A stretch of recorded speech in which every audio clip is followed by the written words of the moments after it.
declarations of war have come to imply dedication to the total destruction of the enemy. It would increase the danger of misunderstanding our true objectives.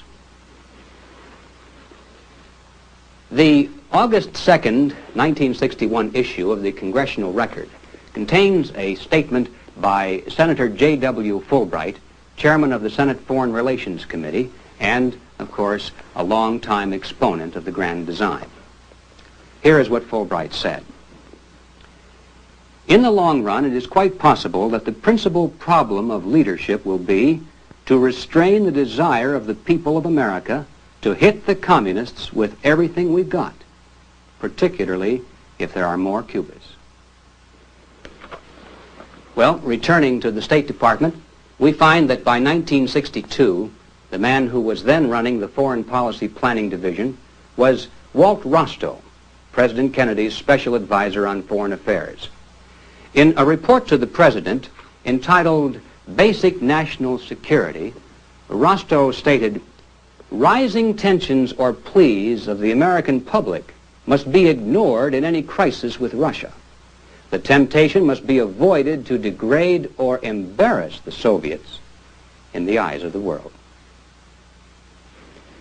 If you've been wondering why it is that we can't seem to win any wars against the communists, it's simply because it's our policy not even to embarrass them, much less to defeat them. In 1963, the United States Arms Control and Disarmament Agency financed a report by the Peace Research Institute, published in April of that year. And here is what our tax dollars produced. Whether we admit it to ourselves or not, we benefit enormously from the capability of the Soviet police system to keep law and order over the 200 million Russians and the many additional millions in the satellite states. The breakup of the Russian Communist Empire today would doubtless be conducive to freedom, but would be a good deal more catastrophic for world order. In other words, ladies and gentlemen, according to the grand design, supposedly it's in our own self-interest for the Soviet police state to remain intact, to remain stable, and to maintain its death grip over the captive nations. Well, that kind of reasoning leads us next to the pages of one of the most influential newspapers in the world, the New York Times.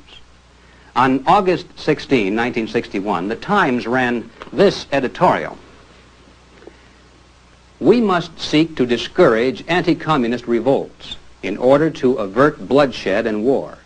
We must, under our principles, live with evil, even if by so doing we help to stabilize tottering communist regimes, and perhaps even expose citadels of freedom to slow death by strangulation." Is that shocking? Well, if you accept the premise of the grand design, it shouldn't be. It's then merely the cold and objective appraisal of our limited alternatives in this nuclear age. Well, let's bring this philosophy now to its ultimate conclusion and see what the world planners have to say about the future role of American sovereignty. Returning again to the words of Senator Fulbright, we find this most revealing book by him entitled Old Myths and New Realities. And bear in mind that this was written by the chairman of the Senate Foreign Relations Committee, one of the most influential legislative committees in Washington. Now, on page 25, Senator Fulbright has this to say: "The problem for American policy is not in defining what we would like. It is rather how to live with the best we can get." And then on page 87, he continues, "The concept of national sovereignty has become in our time a principle of international anarchy.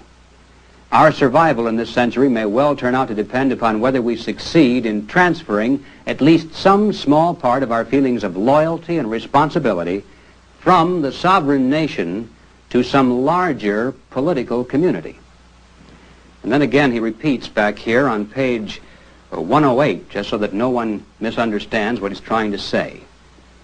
"The sovereign nation can no longer serve as the ultimate unit of personal loyalty and responsibility." Well, I think it's pretty obvious that many of our leaders in Washington long ago have transferred substantial portions of their personal loyalty and responsibility from the sovereign nation of the United States to the larger political community called the United Nations. In their own minds, it's likely that they consider themselves to be citizens of the world first and citizens of the United States second. In any decision where the interests of America are in direct conflict with those of the larger political community, you can be sure that America will wind up on the short end. Our former Secretary of State, John Foster Dulles, in a lecture at Ohio Wesleyan University entitled Toward World Unity, phrased it this way: "What I initially propose involves an organization dedicated to the general welfare, the peace and order of mankind, and the assuming of an allegiance to this goal superior to that of any national allegiance."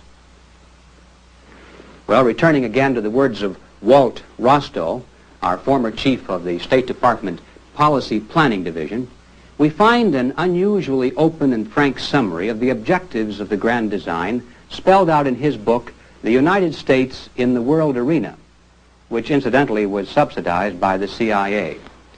Way back here on page 549, Rostow says, "It is a legitimate American national objective to see removed from all nations, including the United States, the right to use substantial military force to pursue their own interests. Since this residual right is the root of national sovereignty, it is therefore an American interest to see an end to nationhood, as it has been historically defined." Well, Justice of the Supreme Court William Douglas wrote an essay entitled The Rule of Law in World Affairs, published in 1961 by the Center for the Study of Democratic Institutions, which in turn, of course, is financed by another of those tax-exempt foundations, the Fund for the Republic. On page 32, Douglas wrote, "There is no reason for us to get tangled up in legalisms that march inexorably to the conclusion that total and complete sovereignty must be retained. For we now know that when that claim is pressed by all nations, everyone faces extinction in a nuclear holocaust." Well, that's a pretty precise summary of the grand design. In just 2 sentences, we're told that it's either world government or the bomb. Take your choice. By the way, the general theme and purpose of that pamphlet was to generate public support for increasing the power and prestige of the UN World Court, and also to lend support to a drive at that time for the repeal of the Connolly Amendment. Now, without getting too involved in this, I should explain that when the Senate ratified the UN Statute of the International Court of Justice and agreed to commit the United States to accept the final decisions of the UN World Court, it was generally understood that the court would never meddle into our purely domestic affairs. But there were some who feared that in time the World Supreme Court would begin to find legalistic ways to declare that what we think is strictly our own business and no one else's is in a larger sense also the concern of mankind. So to prevent the World Supreme Court from extending its jurisdiction into our local affairs, the same way in which the federal Supreme Court has gradually assumed jurisdiction over what was once considered to be the local affairs of our own states, the Senate voted for an amendment to the statute proposed by Senator Tom Connolly. This amendment still stands and simply says that what is or is not a domestic affair of the United States will be determined by the United States, not by other nations or by the World Court itself. And so it's understandable why the grand designers have felt the need to generate greater public support for the International World Court and to repeal the Connolly Amendment. Now, on April 4th, 1960, Vice President Richard Nixon issued a statement under the official seal and letterhead of his office. And this statement read in part as follows: "Many well-intentioned people have raised the basic question, why have an international court in the first place? The answer